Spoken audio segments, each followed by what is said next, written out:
Hi everyone, this is Arman Malik and you're watching Music India.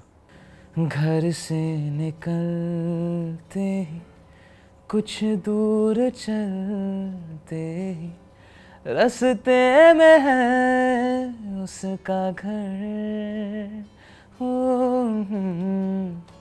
पहली दफा मैंने जब उसको देखा था सांसें गई ये ठहर, रहती है दिल में मेरे कैसे बताऊं उसे, मैं तो नहीं कह सका कोई बता दे उसे। घर से निकलते ही कुछ दूर चलते ही रास्ते में है उसका घर।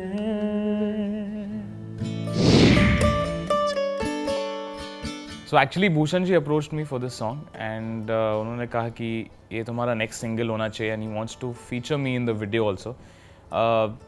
तब पहली बार मैंने सुना था गाना, I had not heard it before. ये 96 में रिलीज़ हुआ हुआ गाना है और मैं 95 में बॉर्न था, so I couldn't have possibly heard it at that point of time.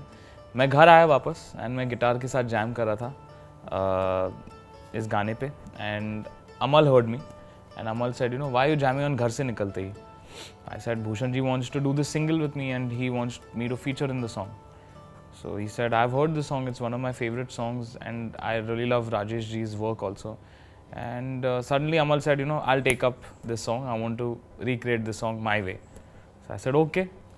फिर उसके 3-4 महीने बाद अमल came up with new अंतराज and Kunal Verma जो लिरिक राइटर है इस गाने के, उन्होंने भी बहुत एक नया ही रंग भर दिया इस गाने में विद द सेकंड पैराग्राफ जो है, कल जो मिले वो राहों में तुम्हें से रोक लूँ एंड पर अब वो वहाँ रहती नहीं है, मैंने सुना है वो जा चुकी है. So this is the key, the crux of the new version. एक नई स्टोरी बोलने की कोशिश थी, एसेंस वही रखे. यू नो बेसिकली रिक्रिएशन करना थोड़ा एक मुश्किल काम होता है. कोई भी गाना अपना एक एंगल उसमें भी लाना और मुश्किल होता है, क्योंकि आई न्यू कि Bhushan ji when I said कि I want to do it and he was open to the idea कि मैं जिस तरीके से एक एनविजन कर रहा हूँ गाने को, नए अंतरे बनाना चाहता हूँ.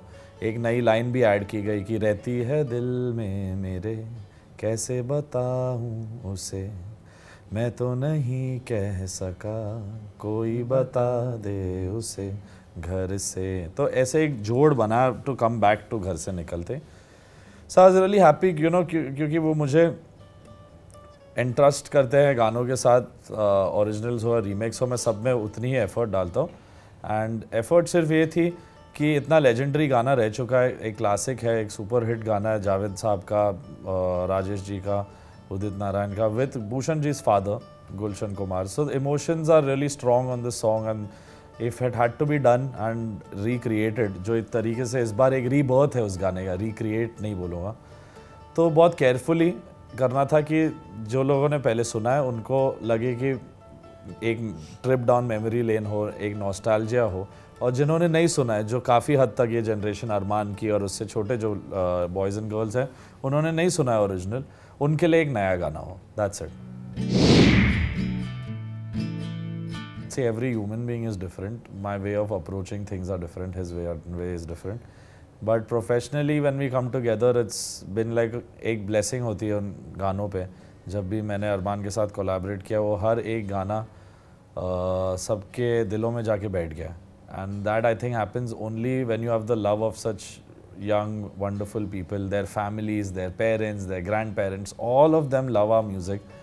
So अरमान के साथ मेरा वो एक वर्क एसोसिएशन ब्यूटीफुल है.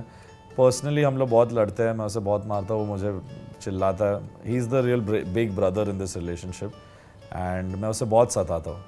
इसके बारे में अरमान भी बता सकता है आपको. अमल पर्सनली तो बहुत ही मतलब लेज़ी आदमी है, एक तो ये मैं कहना चाहता हूँ. ऐसे बहुत मतलब ये कभी उठता नहीं है टाइम पे, कभी मीटिंग्स पे टाइम पे नहीं आता है, रिकॉर्डिंग्स पे टाइम पे नहीं आता है, लेकिन जब भी आता है वो सब बाकी सब जो चिढ़ते हैं उससे कि क्यों लेट आया वो सब मेल्ट हो जाते हैं. क्योंकि वो काम ही ऐसा करता है। रिकॉर्डिंग्स में भी बहुत हम दोनों की फाइट्स होती है। वो मुझे कभी कभी बोलता है कि तू बकवास गा रहा है, और मैं बोलता हूँ कि यार कैसे बोल सकता है, तो मैं इतना तो अच्छा गा रहा हूँ। लेकिन अमल का ये है कि वो ऐसे लड़ाइयों में ही गाना उसका बनता है, ऐसे झगड़ों में ही गाना बनता है। तो मैं भी अभी सीख गया हूँ कि इसके साथ लड़ाई करूँगा तो ही गाना हिट होगा।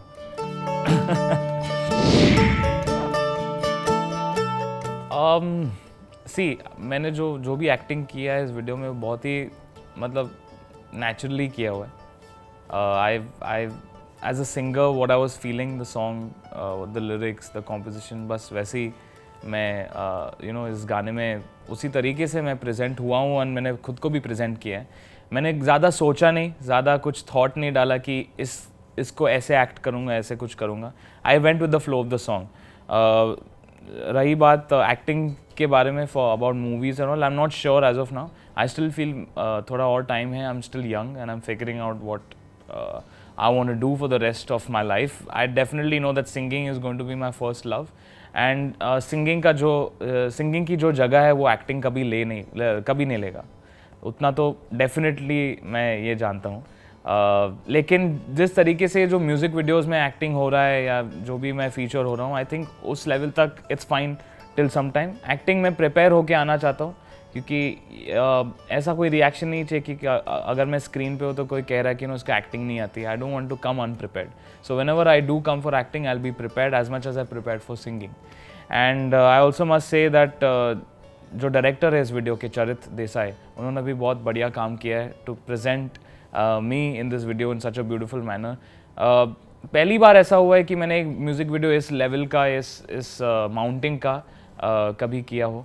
एंड एक फुल फ्लेजेड सॉन्ग जो एक 5 मिनट का एक जो गाना है जिसमें 2 अंतरे हैं, जिसमें एक स्टोरी लाइन भी है, जिसमें इतना ब्यूटीफुल लोकेशन भी है। हम लोगों ने शूट किया ग्रीस में इस वीडियो को।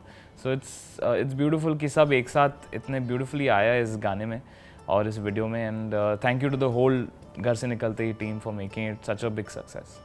Thank you.